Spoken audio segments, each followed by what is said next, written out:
Welcome to another episode of Masters of Movement. My name is Dr. Matthew Zanis, and today we are going over the spinal wave movement. This is a great movement pattern to literally breathe life back into your low back and eliminate back pain. I love this movement for a lot of power athletes because we do spend a lot of time under heavy load in our back squats and our deadlifts, which maintains lumbar extension. So we're in this arch shape here in the low back. This is going to help reverse that and go into spinal flexion. So Mr. McQuilkin here is going to assume a tabletop position.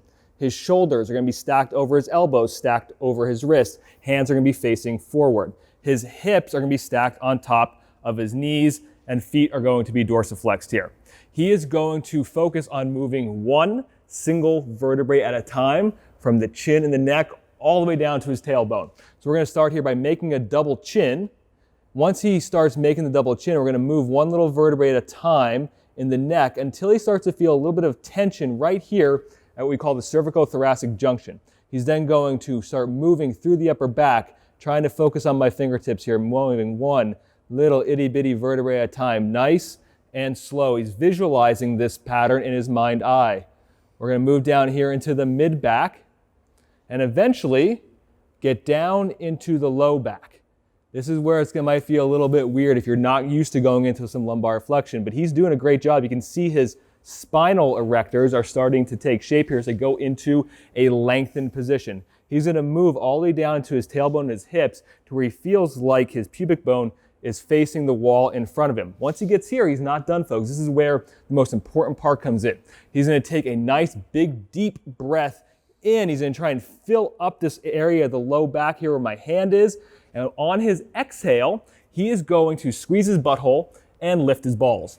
That's going to get some pelvic floor action here, which is actually going to tilt that L4, L5, L5S1 vertebrae, which happens to be the most common site for low back pain.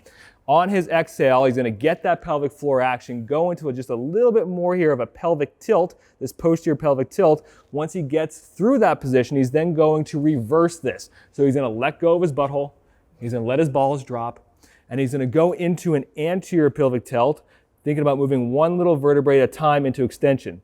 We're going to think about having a string pulling on his belly button, pulling it down to the earth. Once again, moving through the upper back, up into the neck, and finally up into the head, into this nice C shape. This was just one rep, and you saw how long that took. This movement pattern is supposed to be slow, controlled, methodical, and intentional. We're going to be focusing on little segmental movement and our breath. That is the most important part of this. Once again, this has been another episode of Masters of Movement. For all things foot health, back health, shoulder health, head over to academy.powerathletehq.com.